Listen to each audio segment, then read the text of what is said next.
கவர்மெண்ட்டே கொள்ளடிக்கிற கவர்மெண்ட் கையில் ஆட்சி கொடுத்தா எல்லாமே அதை தான் செய்வாங்க. ஏதாச்சும் ரவுடி பசங்க இருந்தால் சப்போர்ட் பண்ணி 2 பேரை கொலை பண்ணதுக்கு பணம் வாங்கிட்டு பண்ணுவாங்க. அதுதான் கவர்மெண்டோட வேலை. மத்திய அரசு வந்து அழுத்தம் கொடுக்குதுன்னா இவங்களே நம்ம பண்ணிக்கலாமே. இவர் வந்து இந்த பஸ்ஸு கட்டணத்தெலாம் ஃப்ரீயாக விட சொல்லி யாருமே கேட்கல. இது அறிவிச்சது ஒரு தப்பு தான். அது மாதிரி ஏழைங்களுக்குலாம் ஏற்றுனா நாங்களாம் என்ன பண்ணுறதுமா, ரொம்ப கஷ்டமாகுது. இது வாழ்க்கையில் ஒரு முக்கியமான சமாச்சாரமாக அந்த கரண்ட் அமைஞ்சு போச்சு. அதனால் அதை சுமையை ஏற்றுன்னு தான் ஆகணும். இருந்தாலும் மனசு சங்கடமாக தான் இருக்குது. மத்திய சர்க்கார் அழுத்தம் தருதுன்னா நாங்கள் செய்ய முடியாது, தமிழ்நாட்டு மக்களுக்கு நாங்கள் கம்மியாக தான் போடுவோம் அப்படின்னு சொல்லணும். இது வந்து தவறு தான். அதிகமாக்குறது எல்லாருக்குமே கஷ்டம். அதே மாதிரி நாங்களும் பார்க்குறோம், ஒயின் ஷாப்பு இவங்களே விற்கிறாங்க, இவங்களே பக்கத்தில் மாடிக்கு 10,000 ரூபா போடுறாங்க. எல்லாமே ஒன்று தான், எல்லாரும் திருடனுங்க தான், அரசியல்வாதி எல்லாம் திருடங்க தான். இதே மாதிரி போனால் போயிட்டே இருக்க வேண்டியதான்.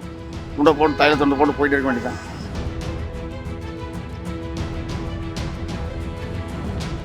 த டிபேட் நேயர்களுக்கு வணக்கம். தமிழ்நாடு அரசு மின்சார கட்டணத்தை உயர்த்தியிருக்காங்க. ஜூலை 1ஆம் தேதியிலிருந்து மின்சார கட்டண உயர்வு வந்து அமலில் இருக்குது. இந்த நிலையில் சாமானிய மக்கள் இதை பற்றி என்ன நினைக்கிறாங்க, அவங்க பார்வை என்ன அப்படிங்கிறத பற்றி தெரிஞ்சுக்கலாம். ஏசி வந்து வீட்டில் குழந்தைங்க இருக்குதுன்னு போடுவாங்க, வெளில யாருன்னா போட்டு வந்து உட்காருங்க. சொல்லுங்கள், நாங்களே கஷ்டப்படுற குடும்பம் தான். என் பேரனுக்காக ஏசி வாங்கணும். கரண்ட்டு பில் இவ்வளோ ஏற்றுனா நாங்கள் எப்படிம்மா வாழறது? எல்லாமே விலைவாசி ஏறி போச்சு. ரொம்ப கஷ்டமாக இருக்குது. இதை எப்படி சரி செய்வாங்கன்னு தெரியல. ஆனால் கரண்ட் சார்ஜ் பண்ண கரண்ட் சார்ஜோட போயிடுங்களா. கரண்ட் பில்லு ஏறுதுன்னா ஃபேக்ட்ரிக்கு ஏறுது, கடைங்களுக்கு ஏறுது, எல்லா விலைவாசியும் தான் ஏறும். எல்லாமே அதான் சொல்கிறேன், நடுத்தர மக்களுக்கு எல்லாருக்கும் கஷ்டம் தான். இது எல்லா வகையிலையும் கஷ்டம் வரும். பொருள் ஏறும். நம்ம வீட்டு கரண்ட் பில்லு கட்டுறதோட ஒரு பொருள் போனால் அதுவும் ஏற்றிடுவாங்க. எல்லாமே ஏறும். கவர்மெண்ட்டே கொள்ளடிக்கிற கவர்மெண்ட் கையில் ஆட்சி கொடுத்தா எல்லாமே அதை தான் செய்வாங்க. ஏதாச்சும் ரவுடி பசங்க இருந்தால் சப்போர்ட் பண்ணி 2 பேரை கொலை பண்ணதுக்கு பணம் வாங்கிட்டு பண்ணுவாங்க. அதுதான் கவர்மெண்டோட வேலை. தப்பு தான், அவங்க சொல்கிறதுன்னு செய்கிறோம். இதே மாதிரி 3வது ரூபாய் ஏற்றிருக்காங்க. ஈரோடு பார்த்தீங்கன்னா, ஈரோடு குமராபாளையமெல்லாம் விஷயத்துக்கு அழிஞ்சே போச்சு. கிட்டத்தட்ட எல்லாம் இடைக்கு கழட்டி போட்டு விற்றுட்டு போயிட்டாங்க. இதே மாதிரி போனால் போயிட்டே இருக்க வேண்டியதான். துண்டை போட்டு தைல துண்டை போட்டு போயிட்டே இருக்க வேண்டியதான். மின்சார கட்டணம் அதிகமாக இருந்து ரொம்ப கஷ்டம்தான். ஏழை மக்கள்லாம் ரொம்ப கவலை தான் படுவாங்க. அதாவது அவங்க ஆட்சிக்கு வரும்போது என்ன சொன்னாங்க, மின்சார கட்டணத்தை நாங்கள்லாம் குறைப்போம் அப்படின்னு தான் சொல்லிட்டு வந்தாங்க. இப்போ வந்து மின்சார கட்டணத்தை ஏற்றுறாங்க. அது தவறு, முடியாது. அது வந்து பாமர மக்கள் தான் இது அவசியப்படுவாங்க. கொஞ்சம் கஷ்டமாக தாம்மா இருக்குது. நமக்கு கஷ்டமாக இருக்குது. கவர்மெண்ட் ஏதோ கடன் வாங்கிட்டு இருக்கிறாங்களாம் போன சீசனில் இருந்த ஆட்கள். அதை இது பண்ணுறதுக்கோசம் கொஞ்சம் சுமையை கொடுத்துருக்குறோம், கொஞ்சம் சமாளிங்க அப்படின்னு சொல்லி நம்ம முதலமைச்சர் ஸ்டாலின் அவர்கள் கருத்து சொல்லியிருக்காரு. தமிழ்நாடு கவர்மெண்ட் என்ன சொல்கிறாங்க அப்படின்னா, மத்திய அரசு வந்து அழுத்தம் தந்ததுனால தான் நாங்கள் இப்படி கரண்ட் பில்லை ஏற்றிருக்கோம். மத்திய அரசு வந்து அழுத்தம் கொடுக்குதுன்னா இவங்களே நம்ம பண்ணிக்கலாமே. இவர் வந்து இந்த பஸ்ஸு கட்டணத்தெலாம் ஃப்ரீயாக விட சொல்லி யாருமே கேட்கல. பஸ்ஸு கட்டணத்தை வந்து யாருமே விட சொல்லி கேட்கல. எப்போவுமே வந்து நான் கூட இருக்கிறேன்னா, நீங்கள் கூட இருக்கிறீங்கன்னா, ஒரு வேலை செஞ்சுட்டு உங்களுக்கு கூலி கொடுத்தா தான் அது பிடிமானமாக 2 பேருமே.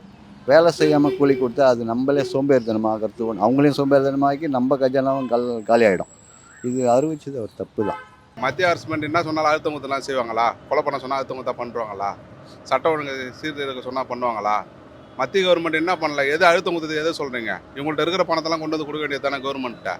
கவர்மெண்ட் மத்திய கரண்ட் பில் ஏற்றதுக்கு மத்திய கவர்மெண்ட்டுக்கு என்னமா இருக்குது? ஒரு லாஜிக்கான கேள்வியே கிடையாது இது.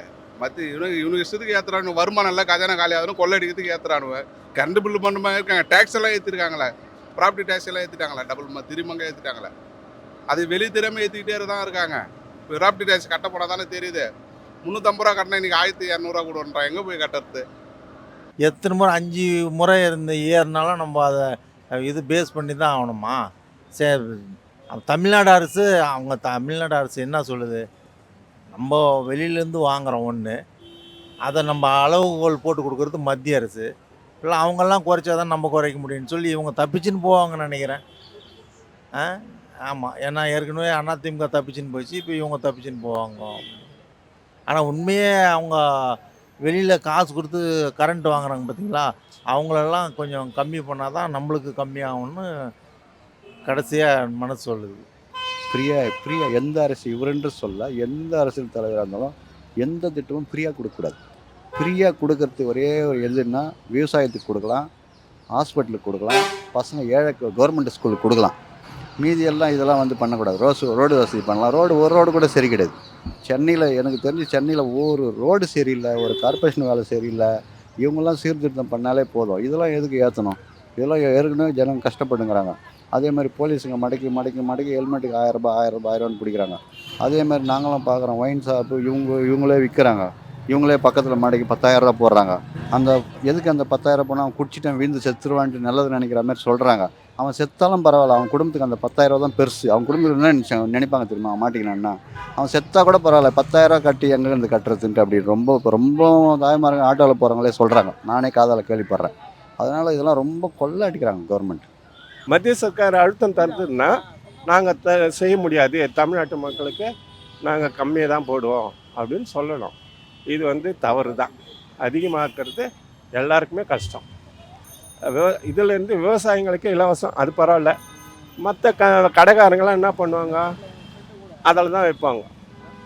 மின்சாரம் ஏற்றினோன்னா அவங்க விலைவாசி அதில் ஏற்றிடுவாங்க. அதனால் அது செய்கிறது ரொம்ப தவறு. அதை தான் இப்போ அவர் இதெல்லாம் பார்க்கணும், இதெல்லாம் கம்மி பண்ணணுன்றனால தான் சொல்கிறோம். நாங்கள் எதுக்கு சொல்கிறோன்னா, எப்படி இருந்தாலும் ஒரு மக்கள் பேசினா அவருக்கு போகும் இல்லையா? நீங்கள் எப்படி இருந்தாலும் அது சொல்லி விடுங்க. நான் என்ன சொல்கிறேன்னா, அவர் கையை எடுத்து கும்பிட்றேன். எங்களுக்கு வந்து கரண்ட்டு பில்லு ரொம்ப கம்மி பண்ணணும். எங்களை மாதிரி நடுத்தர மக்கள்லாம் ரொம்ப கஷ்டப்படுறோம் நாங்கள். ஆனால் வந்து இன்னொன்று, ஸ்டாலின் ஆட்சியில் வந்து நல்ல வியாபாரம் பண்ணுறதுக்கு கடை எங்கே வேணாலும் போட்டு வியாபாரம் பண்ணோம்மா. உண்மையிலே அந்த ஆட்சியில் நாங்கள் வியாபாரம் பண்ணோம். மற்ற ஆட்சியெல்லாம் வந்தால் எங்களை துரத்தி அடிப்பாங்க, இங்கே உட்காராதீங்க அங்கே உட்காராதீங்க அப்படின்னு நாங்கள்லாம் ஓடுவோம். ஆனால் அந்த ஐயா வந்து இந்த ஆட்சியில் உட்காந்து மக்கள் நல்ல வியாபாரம் பண்ணுறாங்க. ஆனால் அதுக்கேற்ற விலைவாசி ஏறி போகுது. எங்களால் கரண்ட்டு பில் அவ்வளோ கட்ட முடியல. அப்போது அந்த எதிர்க்கட்சிகளும் தான் போராட்டம் பண்ணுறாங்க, அறிக்கை வந்து வெளியிட்டிருக்காங்க. அப்போ அதெல்லாம் வந்து ஸ்டாலின் பார்க்குறாரு தானே, அப்படின்னு அந்த நடவடிக்கை எடுக்கலையே.